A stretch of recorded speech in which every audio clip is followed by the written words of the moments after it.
He sailed into a land of storms, not just of weather, but of the soul. Where idols ruled the rivers and chieftains ruled by fear, he came bearing only the cross. His name was Willibrord, the apostle to the Frisians, the quiet missionary whose faith plowed the soil for one of the greatest revivals in Europe.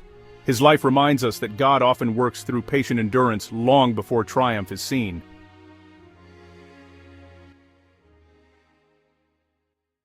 Willibrord was born around AD 658 in Northumbria, England, into a generation shaped by monks like Bede and missionaries like Aidan and Cuthbert. As a boy, he entered the monastery at Ripon under the guidance of Wilfrid, a bishop known for his zeal and scholarship.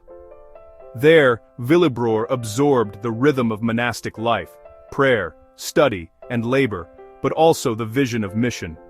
At 20, he left England for Ireland, studying under the great abbot Ecgbert of Rath-Melsighi, who had long dreamed of sending missionaries to the still pagan Frisians on the continent.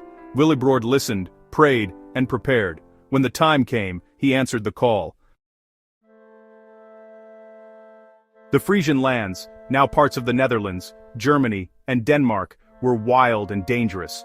Paganism ruled, mixed with fragments of ancient Norse beliefs and local superstition. The people worshipped rivers, trees, and stones. Blood sacrifice was common. The sea itself was seen as a living god, both feared and appeased.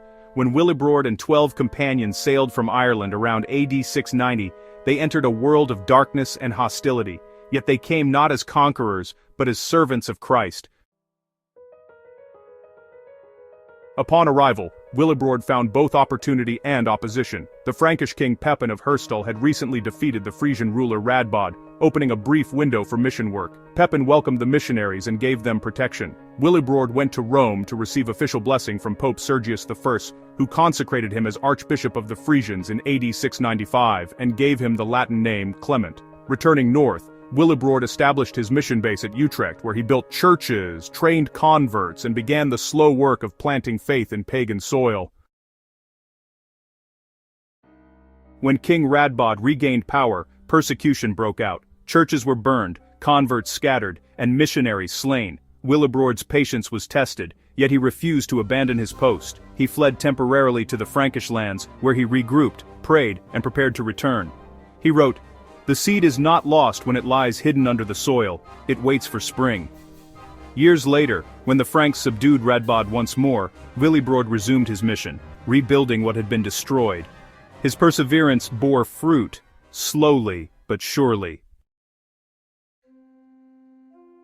Among Willibrord's followers was a younger English monk named Boniface, who would later continue and expand the mission. The two worked together briefly, laying foundations that would shape Europe's future. While Boniface brought bold reform, Willibrord's quiet endurance prepared the soil. He taught that the missionary's strength is not in force, but in faithfulness, not in swift victory, but in steadfast love. Willibrord's monasteries became schools of scripture, agriculture, and literacy. He taught converts to read the Psalms, to pray the Lord's Prayer, and to serve their neighbors. His monks copied manuscripts, cared for the poor, and taught the young. In a land ruled by fear, he brought freedom. In a culture of violence, he sowed peace. By the time of his death, the once pagan Frisians had become a people with churches, schools, and a growing Christian faith.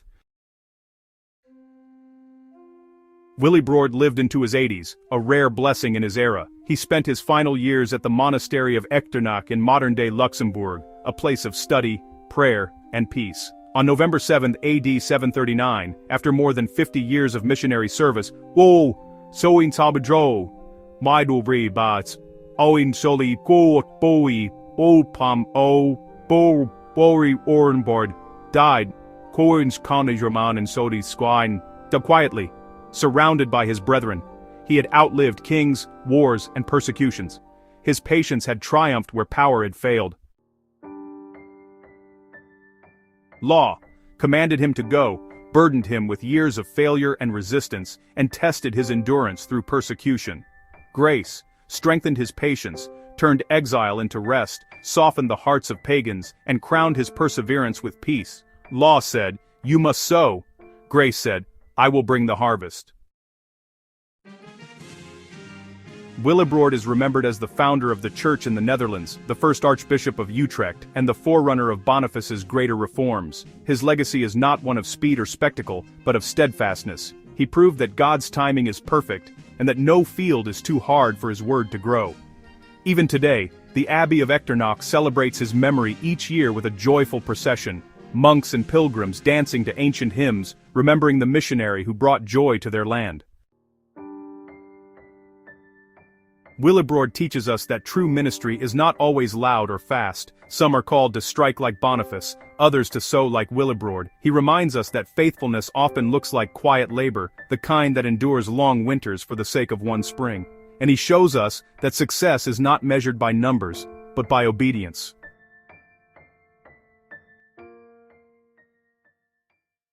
Willibrord's life asks us, are we patient with God's timing? Are we willing to sow seeds that we may never see bloom? Pray today, Lord, give me patience in the work you've given me. Teach me to labor in hope, to serve without recognition, and to trust your harvest in your time.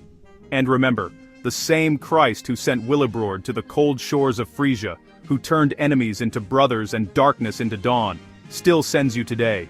Keep sowing, keep trusting. The God who began the work will bring the harvest.